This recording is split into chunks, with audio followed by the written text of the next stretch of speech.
forgot that lightsabers can't cut Beskar, okay? Stop calling me Ma! Start your sublight engines. It's time for RuPaul's Pod Race, a queer Star Wars podcast.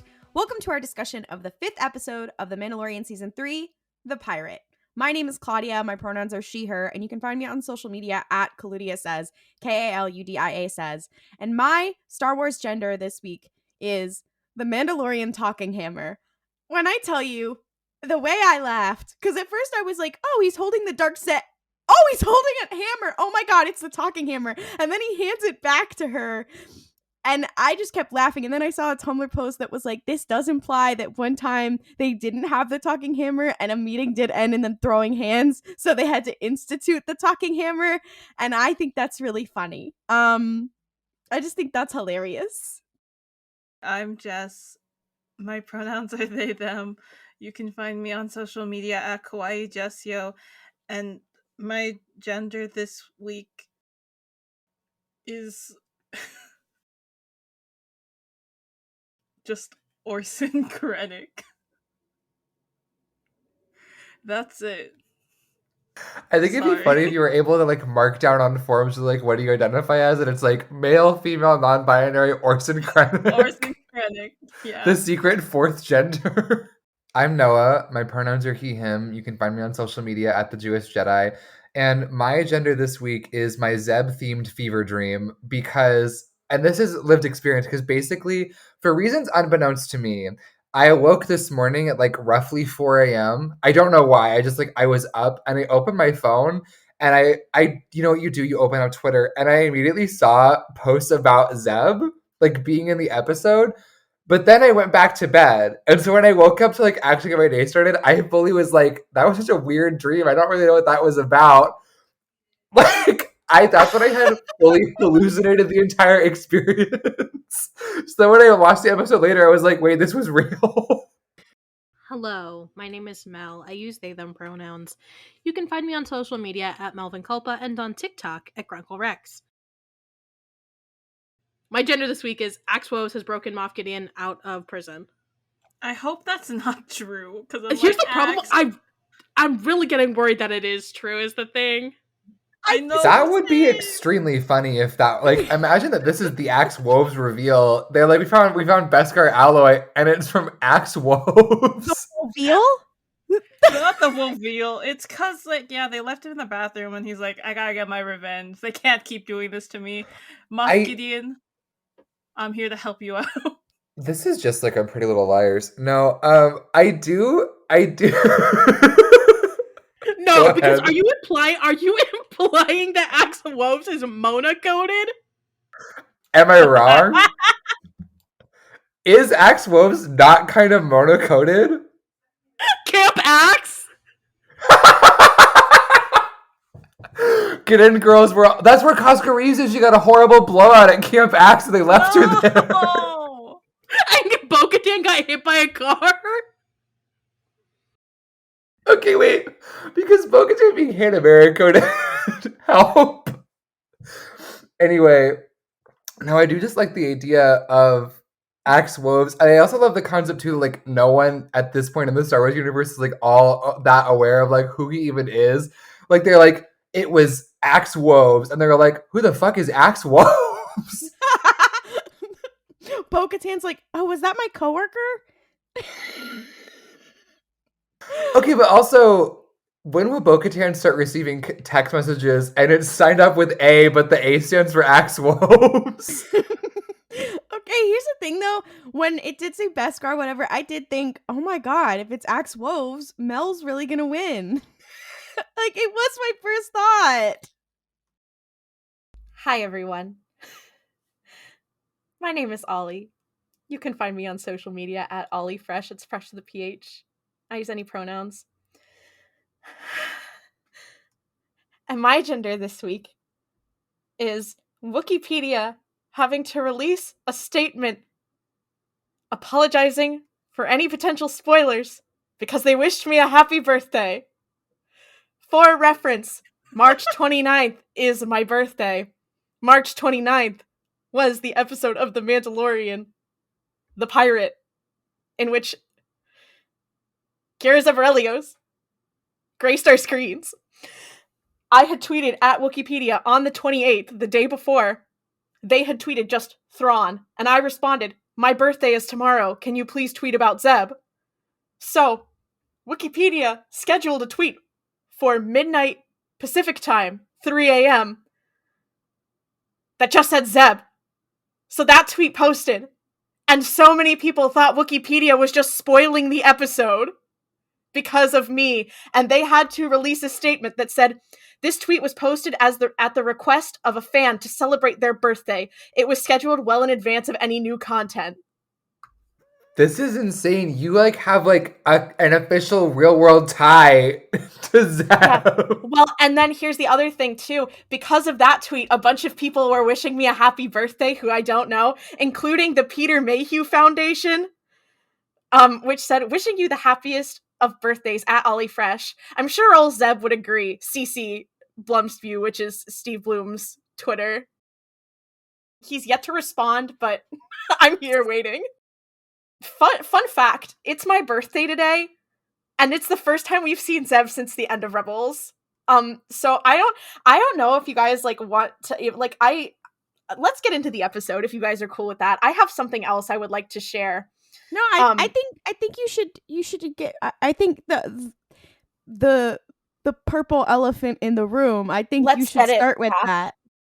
I usually take notes while we watch the episode so I can remember what happens in The Mandalorian. It helps me keep my thoughts together, and I just think it's a good practice. It'll help me remember if I had any funny jokes or anything. And I started taking notes in this episode, and I'm going to send all of you a screenshot of what my notes looked like from last night.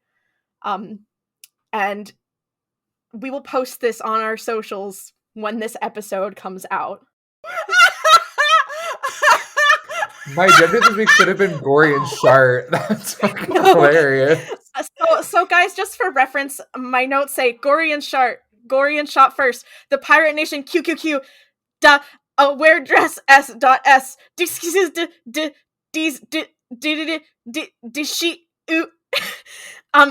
It's just because I remember exactly what happened. Electrocuted by the faulty point. I stood up and was holding my phone in my hand while I was having a freak out while I was walking back and forth down the halls of our house because I realized Zeb was in the episode. So Zeb was there.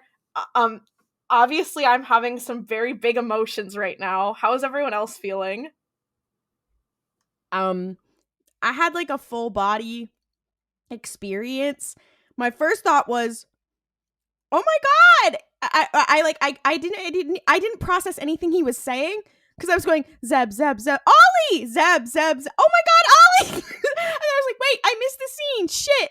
And then I had to it's going into the next scene and whatever, and I'm like, I don't want to see that evil fascist lesbian, bring me back Zeb. And then I was like, wait, he looked kind of good. Oh my god. Speak for yourself about not wanting to see the fucking. Oh wait, you kind of did, but I wanted to see the evil fascist lesbian. Okay, so fuck you. Representation for evil woman lovers. Can we get evil woman lovers hands up in the chat? Because my hand is in the air. Anyway, no, because you know what? If anyone's an evil woman lover, usually it's me. But I don't give a fuck about anyone else in this episode. I feel like my impression of Ollie's experience in this episode was that Zeb showed up, and then the remaining 43 minutes was just mentally static, on a loop. Yeah, I will say, how long was the episode? 44 minutes? I will say it probably took us an hour and 20 minutes to watch the episode because Ollie did say, whoa, and have their moment, and then we got back into it. It was also very hard because I'm a Paul Sun-Young Lee stan, so I was happy to see Uncle Iroh up in the trenches, ready to fight. No, because can we talk about Carson Teva? The way that this was his episode and his moment, and the fact that he is now canonically friends with Garazeb, I was like, that is the most slay thing. Dave Filoni brought back Ahmed Best and then was like, yeah, Carson Teva's friends with Garazeb Orrellios. Dave Filoni, I will never say anything bad about you ever again. A slay upon a slay. No, I was literally like, I'm so sorry, Dave, John, anything I've ever said about you guys. My other gender this week for consideration was Emmy-winning writing duo Dave Filoni and Jon Favreau. Because honestly, they are getting my personal Emmy. It's less of an Emmy, it's more of a Ollie. they're getting the first official Zebby. Zebby. Okay. The Zebby Awards. No, because I do love the idea of like an in-canon awards show that's just presented by Zeb, and it's only like his favorite things from the year. Not even like on prestige. Just like, did he like them or not? Carson Teva, listen, Propaganda got my ass. Is he low-key a cop? Yes, but I would watch 3 seasons of Cops starring Carson Teva and Zeb. No, because in like the first season of The Mandalorian, when he appeared, and I was like, I don't like that they're making the former rebels into cops. Now they kind of implied like he's going to be one of the people who is a part of the resistance, who like breaks off whatever. And then they played the little March of the Resistance when he was getting in his little car, and I was like, yeah, I was like, I'm back on board. Okay, you got me back. Like the propaganda, you were scaring me, but I'm back on board. I'm not gonna lie, I did kind of the first time kind of black out everything that was not 7 minutes and 14 seconds to 7 minutes and 43 seconds. So basically everything outside of that 29-second window, I was kind of a little fuzzy on. I've rewatched that part a lot, and I've rewatched some of the parts around it, so I'm thinking I'm getting back into it. But one thing I really was obsessed with about Carson Teva was him being the first bitch to be like, hey guys, is this former Imperial not being kind of whack right now? No, guys? literally. Hey guys. He literally was like bombastic side eye. Also followed by, can we talk about how fucking Principal Higgins from Mean Girls was just up in there? Hello? My first reaction was like, that's the principal from Mean Girls. I did not have that connection, but my brain, like my animal brain, like recognized his face. It was like, I know this man. And then later I was like, oh my God, wait, he's from Mean Girls. Also, sorry, I just had to quick correct myself while we're recording as opposed to in post. I did say Principal Higgins. That is the principal from Glee, Principal Duval from Mean Girls. So sorry. No, that whole scene was so funny because like the way that he instantaneously was like, something's fucked up about this lesbian. I am really sure about it. Also, I was like, good for her for being like sliving and evil and all, but I'm like, the fact that the rest of y'all are not raising your eyebrows, and she was like, maybe they need to learn the benefit of the New Republic, and he's like, by dying, and she's like, yeah, I think so. Oh, I was just gonna make a comment, about I loved his little side-eye moment of like him glancing and seeing her little amnesty pin on her uniform, and being like, and then when she starts talking about like, oh yeah, they maybe they need to learn that like lesson, and him being like, wow, that sounds very imperial of you, like what the fuck. No, literally, maybe he's slayed. Also followed by, I just need to talk about something else that I've just kind of been roiling over in my mind. As we all remember, there was a show that was announced that didn't end up happening because one Gina Carano shat the bed, fumbled the bag, called Rangers of the New Republic. May I suggest that in lieu and the off season of The Mandalorian, Rangers of the New Republic, starring Carson Teva and Garazeb Orrellios. Absolutely, I would 100% watch that. That's my new Sherlock. Okay, no, because they can't have the same homoerotic tension that exists in any sort of Sherlock Holmes iteration. I can't do that. Sorry, Callus, get fucked. Speaking of Callus, really quick, there's a couple points vis-a-vis Zeb that I want to bring up before we can move on. Obviously, I'm going to keep bringing him up. Sorry. First things first, why is he wearing a pilot uniform? What are we doing? Is he a pilot now? Is he piloting? What is he piloting? Quick question. The other question is that a lot of people are like, oh my God, where's Callus? This is not about him. This is about Zeb. This is Zeb's moment. Second of all, Callus is at home watching the kids, watching Mara Jade and Revan. Come on. Don't forget that he is a Steve house Bloom husband literally right now. tweeted about it. Like he was like, yeah, they have a home and a garden and their kids. Yeah. Like Callus is at home taking care of them.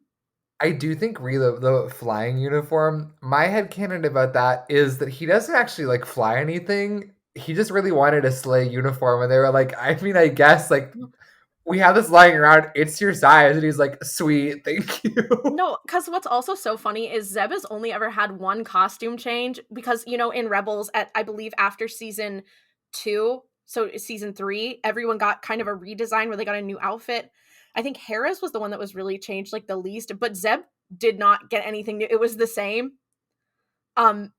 So the only time that he ever had a different outfit was in that one episode where they went undercover on Lothal and they all wore different outfits. So the fact that this is Zeb's third canonical outfit is very special to me.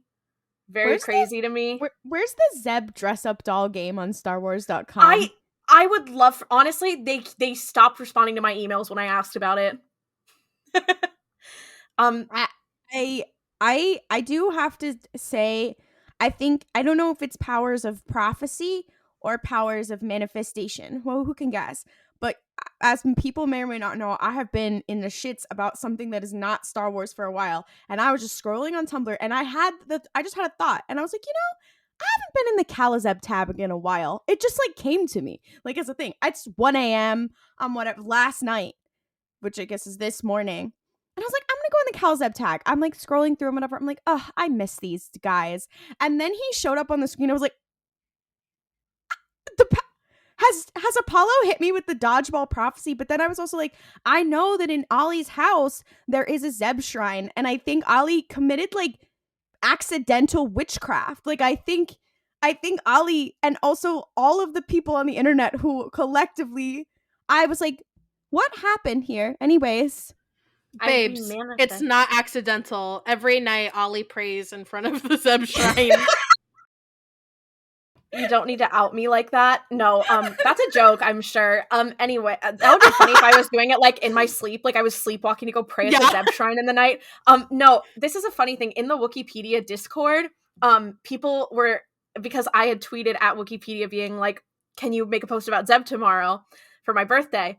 I had people in that Discord being like, can you make other predictions? Like, can you, someone was like, Ollie's a prophet. No, literally, someone was like, can you predict, can you ask them to tweet about a Thrawn miniseries finished next year?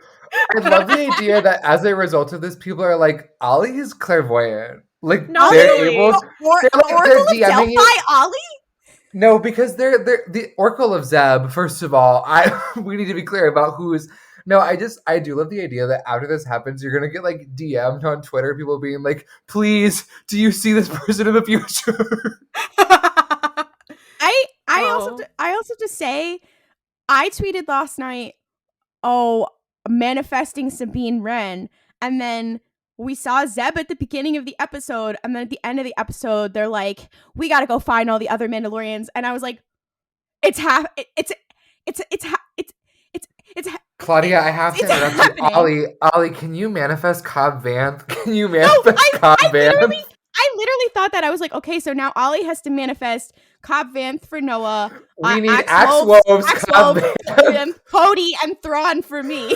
It will be set. Okay, guys, I'm not manifesting Axe Woves because I believe he'll be here. I'm manifesting Fenn Rau because that's who Mel actually cares about. That's true, guys. I gotta say it. As much as I love Axe Woves in the most hypothetical sense, Fenn Rau is my white boy of the month. He's my white boy of the year. He'll always be my white boy. Also followed by, speaking of, we've been kind of circling around the second coming of Zeb. And I'd like to talk about another like Jesus-esque figure. Which is Bo-Katan Kryze at the end of this episode. Because like the armor is like, Bo, girly, listen.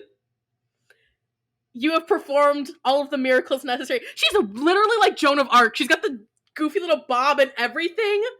Noah's jaw just dropped. Here's the thing.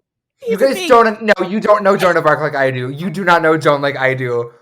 I know in my heart that Bo-Katan Kryze is going, I'm hearing the whispers of St. Margaret, St. Michael, St. Catherine. In this moment, I'm going to lead France to liberation. She's hearing the whispers of the mythosaur. I'm not concerned with that. I'm concerned with the Catholic canon of saints which are guiding Bo-Katan even now. With Bo-Katan and the armor too, some of our friends, our mutuals, like our friend. What is her username on Twitter so I can remember? Yeah, Anakin Amidala. Our friend Anna fucking being like, is taking your helmet off like the new come away from the window. No, literally. Because I was like, what is it with Mandalorians and saying like really homoerotic things about taking off your armor? Because Din is like, take it off or I will. And then the armor's like, take off your helmet, whatever. And I was like, all right, When she was homos. like, do you respect my station? I was like, okay, period, peace. Okay. I literally, I was like, what in the Portrait of a Lady on Fire is happening here? I'm just Portrait of a Lady in Beskar. No, because here's my thing too. People are always like, oh, I want Din to take his helmet off. I do not care about that. The erotic potential of like, look, we all make fun of Victorians being like, oh my god, an ankle, that's so hot. But like, come on now. Is a wrist reveal kind of cunty? I think yes. But also, yeah, Portrait of a Lady in Beskar. That actually that's Bo-Katan's memoir. Wait, she would write that. Wait, no. I'm just thinking of the last shot in that movie when she's like, she's watching the concert and like silently crying to herself. Like that's the armorer, but like you can't see her crying.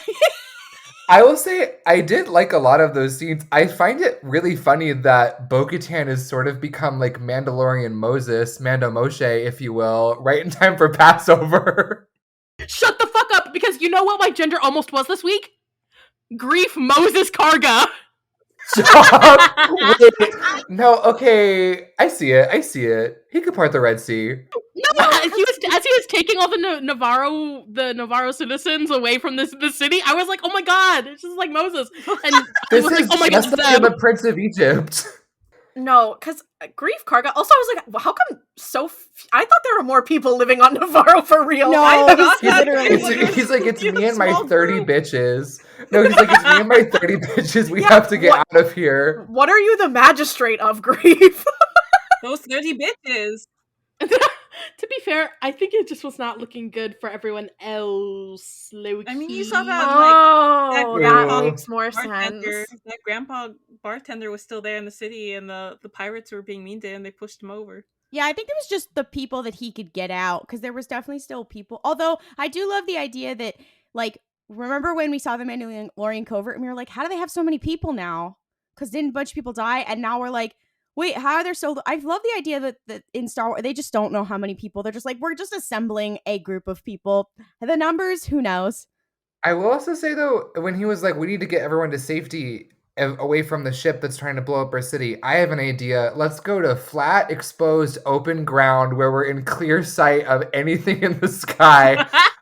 I don't mean to be rude to Navarro's evacuation plan, but this is like, okay, my university does fire drills, and in one of the buildings, there's fully only like really like one exit out. And every time they're like, well, that exit is blocked. What do? Die, I guess. Like, that's what they're doing. We're going to run on the lava flats to stay protected. My darling, they can see you. I also was thinking about it, and he's like, yeah, I have this whole town. I still don't have a lawman, but you know what? Good for him, because you don't need cops, sir. But he's like, I still don't have a lawman. I was like, you don't have any aerial defense. So, like, he was like, oh, we have to defend ourselves. I'm like, from aerial bombardment? Like, how are you going to defend yourself from that unless you got your own fighters? Also, you used to run, like, a whole thing with bounty hunters, and now you're just like, I have no protection, nothing. A giant ship is coming. And they're like, oh, what are we going to do? I'm like, it's clearly going to shoot you from above. Like, you know what? This is just about the episode in general. Again, I'll say what I said before of like, I love when Star Wars gets back to being campy and stupid, because half of it was like aliens, slapstick humor, fucking references to the original trilogy, trench run bullshit, people running, like Mandalorians beating the shit out of pirates. I was like, this is like an original trilogy fan's fucking wet dream, and it's stupid and it doesn't make any sense logically, and I'm having a great fucking time. Also, Zeb is here. Like, what else could you fucking want from a Star... Also, Dave Filoni was like, I'm going to bring back Ahmed Best. I'm going to bring back Zeb. And then I'm going to pass the Bechdel test several times with having these two women talk to each other. You know what, Dave Filoni? I will never say anything bad about you ever again. Speaking of Dave Filoni, him being there in the episode with his silly little cowboy hat. Trapper Wolf, I see you. I see you. And your silly little cowboy hat I can't believe you brought into Star Wars. Dave Filoni really said, no, the cowboy hat's coming with me. I only take it off when I have to wear, like, my pilot helmet. But when I'm not in the helmet, I gotta have the hat. It's like, do you guys remember the story of the woman with the red ribbon or the green ribbon around her neck and you take it off and her head falls off? That's like Dave Filoni and his cowboy hat. I saw a picture of him on a red carpet without his cowboy hat on one time, and I was really, like, scared and sad. It's like I was seeing like, him naked. it's like seeing, like, an animal that's, like, clearly not comfortable and not in a good environment. I was like, I felt like that image that was like that person when Raymond got put into Animal Crossing and they were like, you clearly don't have Raymond in an environment that's happy for him. I expect him in boxes. I will be coming to collect him. Like, yeah, that is me when Dave is not wearing his cowboy hat. Yeah, now I'm imagining Jon Favreau being like, you clearly aren't taking care of Dave Filoni. Please return him to me. Also, apparently, Deborah Cho was also in that scene hanging out. So was Rick. So all the bestie girls were hanging out with Zeb. All the icons were hanging out with Zeb. Can I also just say, Zeb? I don't want to say that I was surprised by how good he looked, but I was like, I guess thrilled is the better word. Like he looked really good. We've been like haggling over like how, if at all, live action Lasats would look, and I was like, he's slaying. Like he gave. I was thinking earlier, the first thing I saw, first of all, I want to say they did such a good job. I love how he looks. I recognized him. I was like, first of all, no one else has that goofy ass beard. I know that's him. I recognize the stripes on his fucking head because I'm insane and there's something wrong with me. But my thought when I first saw Zeb and like after the initial shock and went off, I went, I bet that they are doing a Sonic the Hedgehog-esque move where this is all we're going to see of Zeb in The Mandalorian, right? A lot like when the Sonic trailer came out, people saw how ugly Sonic looked, and they then fixed Sonic before the movie came out. What I am willing to bet is that they were like, we're going to give Zeb this quick, like, 29-second clip, and then if everyone says he's fuck ugly, we can change him in time for Ahsoka. That is my main prediction. So if we don't see Zeb again in this show, I will not be surprised. I will be thrilled if he does show up, but I would not be surprised if we don't see him again. But that's my current theory. Because honestly, the other thing too is like that could have been anyone. Like that did not have to be Zeb. There was no like nothing about that interaction that was like was tied to anything that Zeb would know. So it was a very deliberate choice. And I'm like, something's happening here. Also Zeb slander, because Zeb would have gone with Carson Teva. He would have gone with him on the little adventure. Maybe he has other shit to do. Yeah, he has kids at home to think about. Mara Jade and Revan needed to get fed. Yeah, and who's to say there's not a third on the way? He can't be going into dangerous missions right now. Anyways, I need to talk about some other things that happened in this episode. I'm sorry. When you said third on the way, my literal immediate thought was Zeb in the bar looking for a third? He was there in the first place?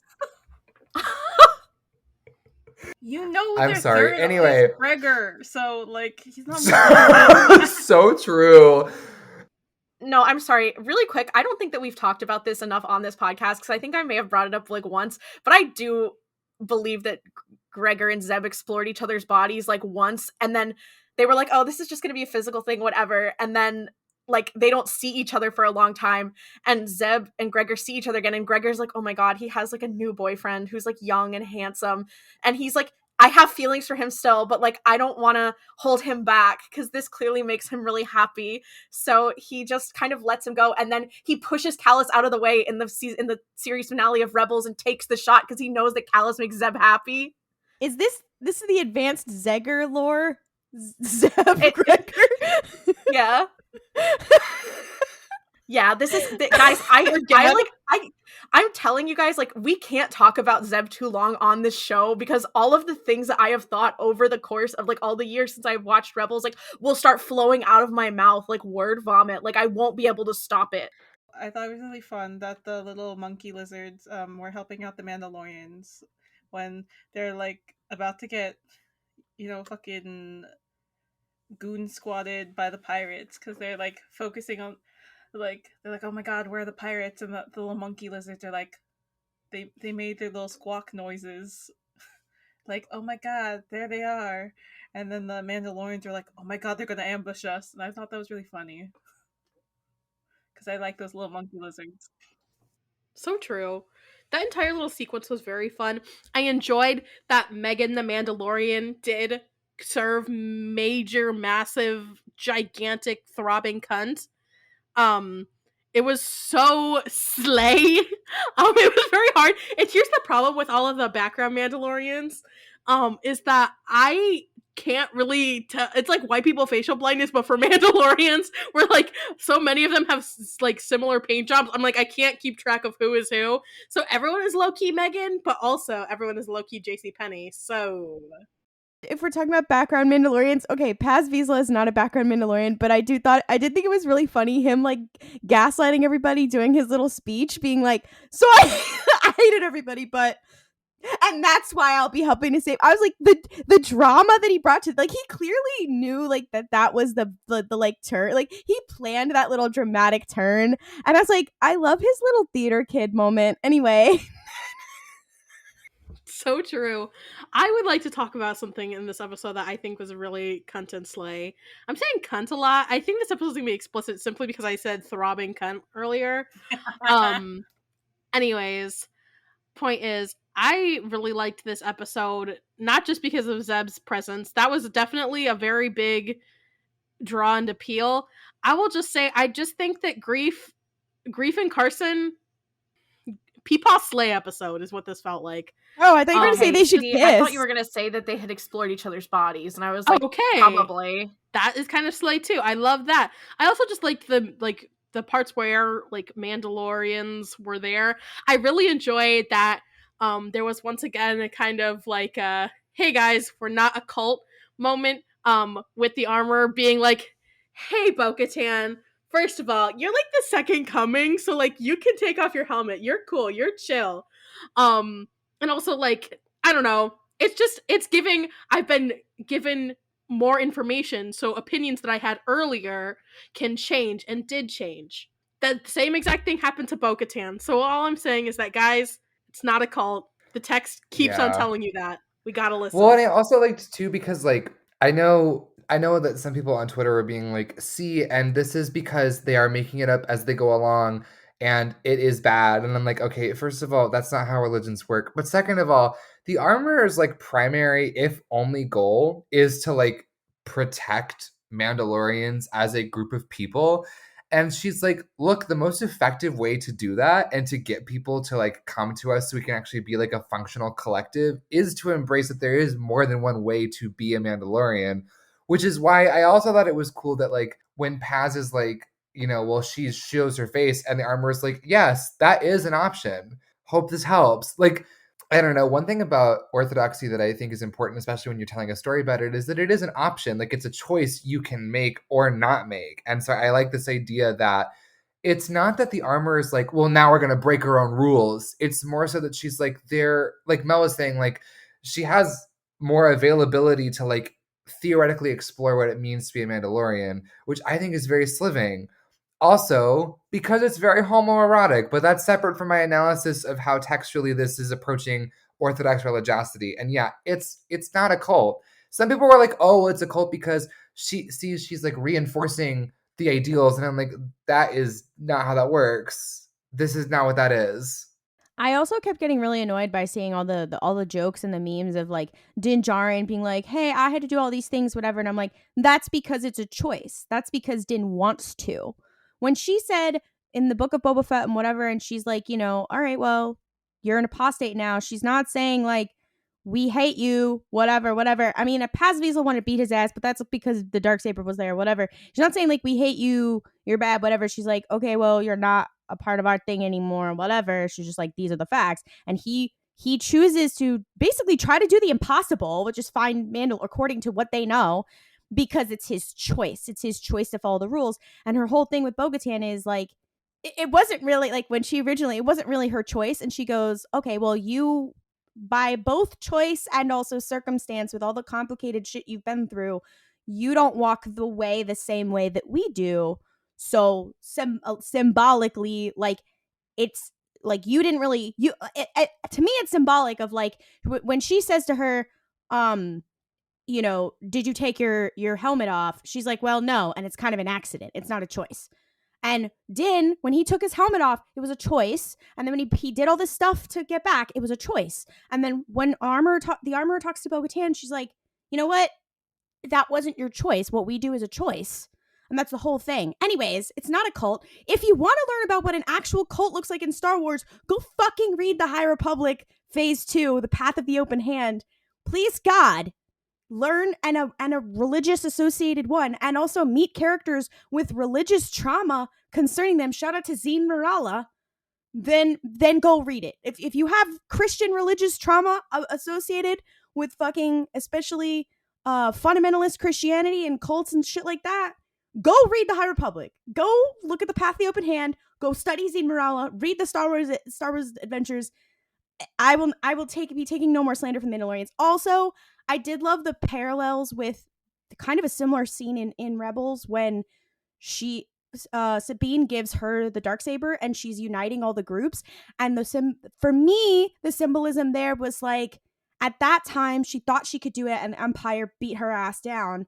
And this time around, they're saying like, not only like it wasn't your fault, or that like her whole thing is she's like, I wasn't the right person, I wasn't ready, I wasn't whatever. It was like, no, it was that, you know, the Empire beat your ass.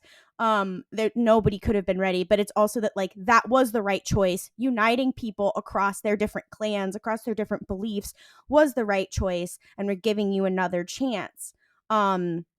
Because you've had all these varied experiences. And also after she's able to like, she's, you know, I mean, we've seen her. She's hung out with, you know, she's hung out with Jedi. She's hung out with different factions of Mandalorians. Literally every faction of Mandalorian has hung out with her.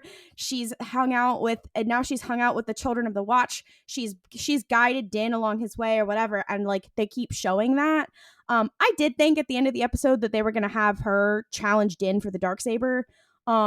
Which would have been cool and poetic or whatever. I don't know what they're going to end up doing. But I just thought the whole thing was very symbolic. Also, when I remember like a year ago or a season ago, whatever, maybe it was when the Book of Boba Fett came out and they had Din trying to train with the Darksaber. And I was saying all the people were showing all the parallels with Sabine with the Darksaber and kind of Din's journey and how it's not really about how they are eventually going to have the Darksaber. Din was never going to rule Mandalore. That's not his story. It never is. If I hear one more fucking thing of like, they're sidelining him, he should be shut up, stop, enough.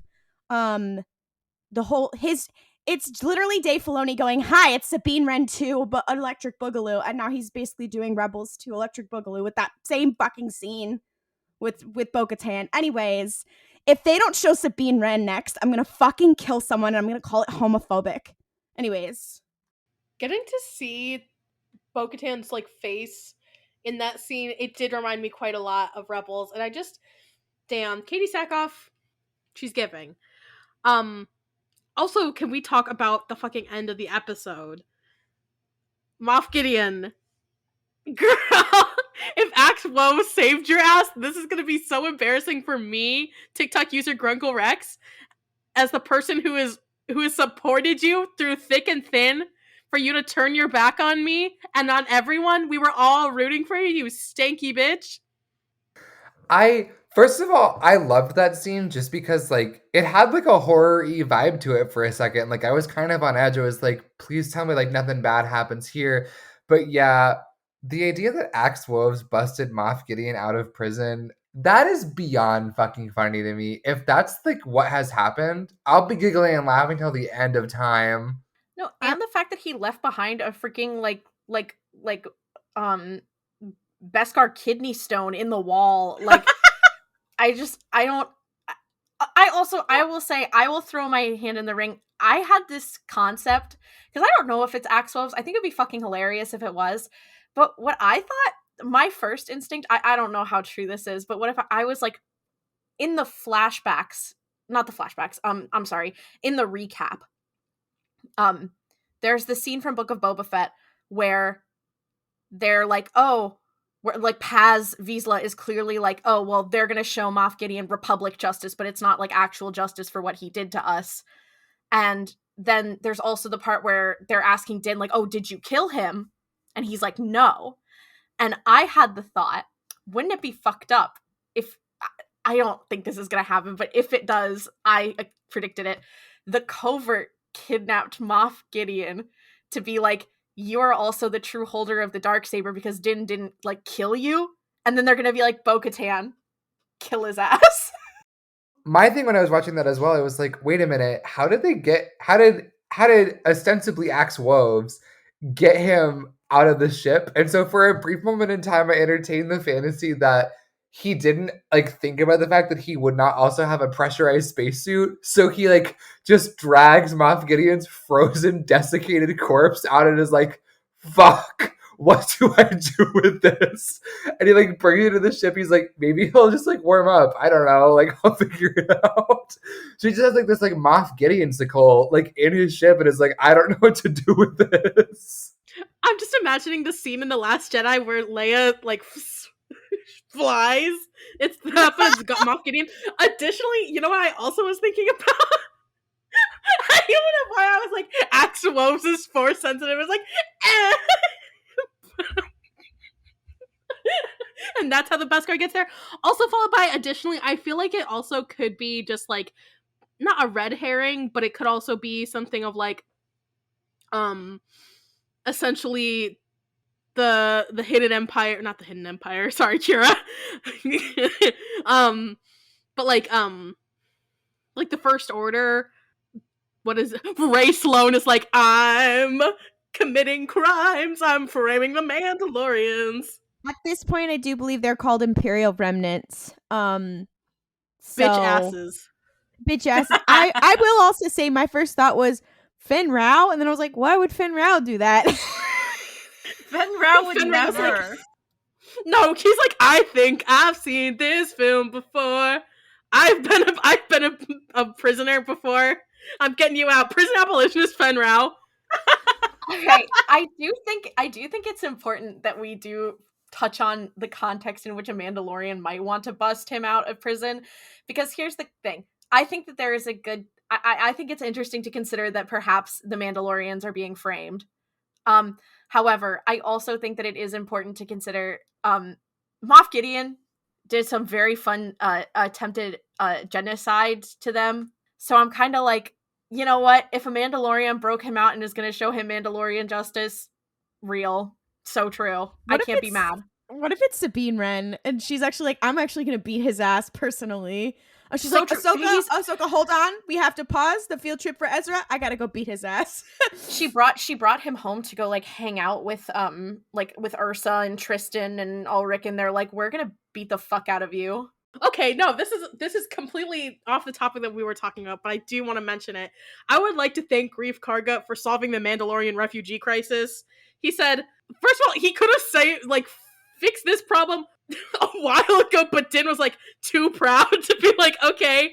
But he was like, okay, here's your parcel of land. I'm ceding it to you, the Mandalorians. Welcome to New Mandalore. What's up, guys? I'm Greef Karga, and I approve this message. Greef Karga for Mandalore. Let's talk about it. Yeah, you know what? Greef Karga with the Darksaber. Okay, but he would. I feel like here's the thing about Greef Karga too. He wouldn't even like use it as what it's for. He'd be like, "This is such a lovely accessory." He'd be like, "This really adds to my outfit." He like ignites it and wears it like a necklace, like with a chain around it. Real. Oh my god. I feel like he'd also be like, now I need to go to like an all monochromatic, like black and gray color palette to match with my vibe of having the Darksaber. Okay, this is kind of like when gays bring Carly Rae Jepsen's swords at her performances. This is them to Greef Karga. Greef Karga is a lot like Carly Rae Jepsen, guys. No, because I feel like he could write emotion. I feel like he could do it. what happened was we reached the moon. I would say my like broad final thoughts on this episode was that it was fun. Zeb appearing was a very sliving moment of prophetic visions from Ollie. Although, in fairness, Ollie has predicted Zeb's appearance in like every episode of any given show that we've watched, really ever. However, what I'm really looking forward to is the Mandalorian covert's rendition of "Deliver Us" from the Prince of Egypt soundtrack. I really want to see that. No, okay, because Bo-Katan singing the 10 Plagues, that'd be mega cunt. That'd be so conscious of her. Stop. I don't know who she's singing again. I don't know who Pharaoh is in this story. I guess Moff Gideon. Wait, Moff Gideon? Moff Gideon is Pharaoh? Okay. So if you all know... Moses? Yeah, if you all... Greef Bo-Katan! Karga? Oh. Does that imply that they were raised as siblings? Moff Gideon and Bo-Katan? I'm not here to examine the continuity of Jewish lore. Moff Gideon is Corky Kryze? Look, I'm not here to examine the intersection of Jewish and Mandalorian lore. I'm just saying I think it would be extremely funny if Bo-Katan did a 10 Plague style reverse shot with Moff Gideon in a musical number. And I think it'd be mega con. There's a tweet that I've been thinking about for weeks where it just says, "Hey Diva, can I call you Diva? You're not in trouble, Boots. My name is Detective Fierce. I'm just trying to get the tea on this situation." I feel like that's going to be the New Republic in regards to Moff Gideon's disappearance. Coming up to the Mandalorian covert going, "Hey Diva, can I call you Diva?" That was literally Carson Teva in this episode. Yeah, real. When he comes up real. to the Mandos and he's just like, "Hey." I was obsessed with Din's little look at the droid. Be like, the one time I trust a droid and you break the fucking New Republic here, I'm gonna fucking kill your ass. I'm kind of obsessed with. I just want to say, Garazeb Orrellios, please contact me. I need to know that you are doing well. It was a wonder to see you again. This is directly to Zeb, so if everyone else could just turn the volume on their headphones down, I would appreciate it. Zeb, you mean the world to me. You made this the best birthday I could ever ask for. You continue to slay. I'm sorry that the girls said you were going to be ugly in live action, because I've been saying since the beginning, I don't give a fuck if you're ugly in live action. I'll love you all the same. But you weren't. You looked so slay, and I can't express how happy that has made me. Thank you. Okay, everyone else can turn their headphones back up. Yeah, my final thoughts were, I'm notorious for not knowing who the fuck anyone is. And then I was watching Cinderella 2015 the other night, and I was like, oh, I really love the Knight Commander man. What else has he been in? Because I feel like he's so familiar to me. I cannot place my finger. And then I was like, oh wait, he's Gorian Shard. And so when he showed up in this episode, I was like, oh my god, hey King, I just saw you in Cinderella 2015. But yeah, the episode was fun. I liked it a lot. I also, to address the thing with like people being like, wow, why is Bo-Katan getting more screen time than Din? We also have to consider the fact that Pedro was, I'm pretty sure, also doing Last of Us stuff around this time when they were doing Mando stuff, so. Oh, he's straight up probably the only scene that he was actually in physically was the one where he was standing quite cuntily talking to Carson Teva. When he was talking to Carson Teva, and you could tell that was that man. Yeah, the little hip. The little hip. Yeah. I was like, that's him. That's gotta be him. Yeah. I was like, that was the only time he was in the suit. The whole rest of it was the two other guys.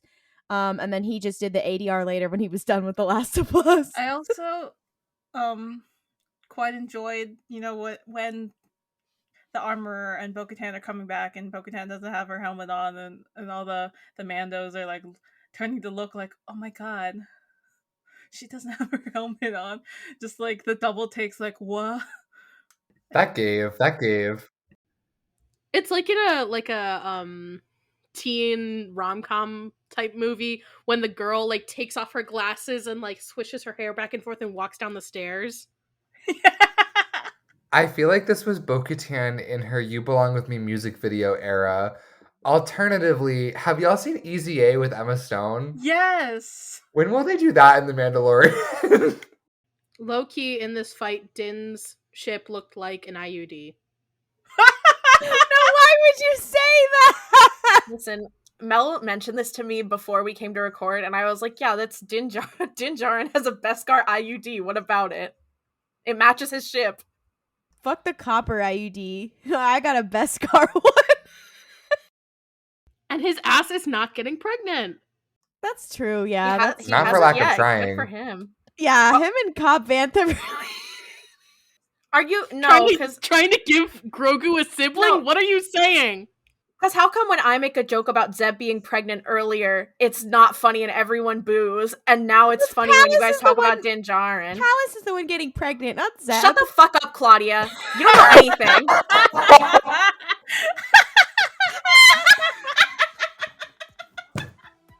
Holy shit! I'm sorry, Klaudia. I didn't mean to, I'm sorry that your actions made me act out of character.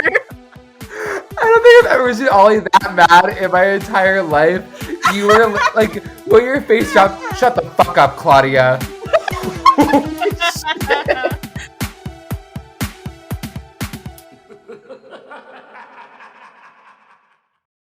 So, welcome to Name That Ship. If y'all don't already know, it is the segment where one of us hosts presents to the other host a fun little fanfic and reads the tags, and based off those tags, the others have to guess what the ship, or sometimes it's like fandoms because there's crossovers of the fic is. As always, disclaimer, we love and appreciate fanfic here, so don't go looking for people and being mean, because we're not trying to be mean. We genuinely appreciate fanfic writers and all their fanfics that we find, even if sometimes they're crazy. We think it's very slay. So, this is the fic I am bringing. It was submitted to me specifically, from @magpie_myth on TikTok. So thank you for this. I'm not gonna say the name of this fic because it is a fairly recent fic. So yeah, so character A/character B, minor or background relationships. Character B, character A, another character who I'm not going to bring up because it will give away who character B is, and then one more character I'm not going to... Actually, oh my god, if I say any of these characters, it will give away one of the people. So I will skip all the other characters who are in this fic, and then say enemies to lovers, fake/pretend relationship, alternate universe, everyone lives / nobody dies. Except Palpatine. This is Jedi character B and mystery. Is one of them Commander Cody? No. Are the list of characters that you couldn't say, are they from the prequels? Not technically, no. I mean, they're from that era, I guess. Are either of them force sensitive? One of them is force sensitive. Are they usually force sensitive? Yes. Are they both men? Is one of them Director Krennic? They are both men, and no, Krennic is not here. Is any of them a clone? And is the force sensitive one a Jedi? Yes, character A is a clone, and the other one is not a Jedi, but they are a Jedi in this Fox? fic. No, it's not Fox. Fuck. Is it a man? Yeah, they're both men. Is the other character human? Like, you mean character B? The one Yeah. that is not the clone? Yeah. I mean, I just said they're a clone. The first one. So yeah, no, they're not human. So it's Okay. a clone and a non-human. Mm-hmm. And they're both boys. Mm-hmm. Quinlan if we- Voss. No. No, it's not a Jedi, but they're a Jedi in this fic. And they're usually always force sensitive. Mm-hmm. Is it Maul? Yeah. What? Okay, so character B is Dogma. Maul and character A is a clone? It's not Dogma, and yeah, they're a clone. Fuck. Is it okay? I'm trying to think Rex? of characters who I would. No. Cody. Is it No. Kix? Gregor. No. Fuck. Wait, I really. Did you say Gregor? it's not Gregor. Fuck. Jesse? I think No. Fives? I would. Hard case. No. Wrecker. No. Is it a member of the Bad Crosshair. Batch? It is Crosshair! Okay. I think. Have we brought a Maul / Crosshair No, to the table? we've With gotten Savage close. and Crosshair is what we've brought. Savage Yeah. and Feral were like some of the characters I can bring up, and then all the Bad Batch. Oh my Oh, god. wow. I'm obsessed So with it's that. Jedi Maul / Crosshair? Yeah. Wait, hang on. Now wait a minute. The girls are this they're this is like evil Cody one. They're Not evil Cody! Are you guys ready for another one? Yeah. Yeah. Okay. This one is so yeah. So it's character A / character B. I'm not going to tell you what it's called. Actually, I will. I'm going to start over. I'm sorry. This fic is called Poolside Manor. It's character A / character B. Character A / character C. Character A / character B / character C. Character C. Character B. Character A. Alternate universe, modern setting. Consensual adultery. Open marriage. Polyamory. Groundskeeper character B. Architect character C. Desperate house spouse character A. Rimming fraudage handjob. What? I know what it is, but I will say That, that. You know what? Okay. Character B is really nervous about taking an interview that he had heard so many of his colleagues get turned away from at the door. But that all changes when he's invited inside. Mel knows what it is because we have talked about it before. Okay. So are all three characters men? Yes.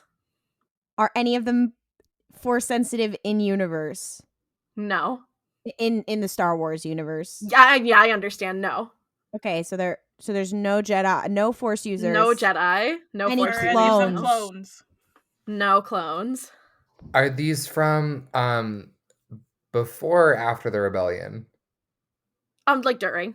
Okay. Have these characters appeared in Rebels? Have Yes, any of them? all of them have. All all of of them have. Okay. Is one of them Zeb? One of them is Zeb. Zeb is character B. It is groundskeeper Zeb.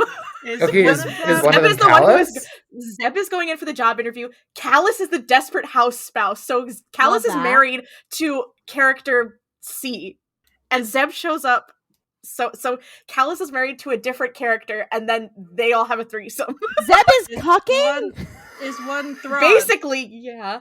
It's not What Thrawn. character? No, because guys, what character looks like they would enjoy being cooked? Shut up! You're so hateful. Is it Krennic? No, Krennic in Rebels. My favorite Oh, Rao? yeah. My favorite Rebels character, Orson Kellen Krennic. Is it Fenn Rao?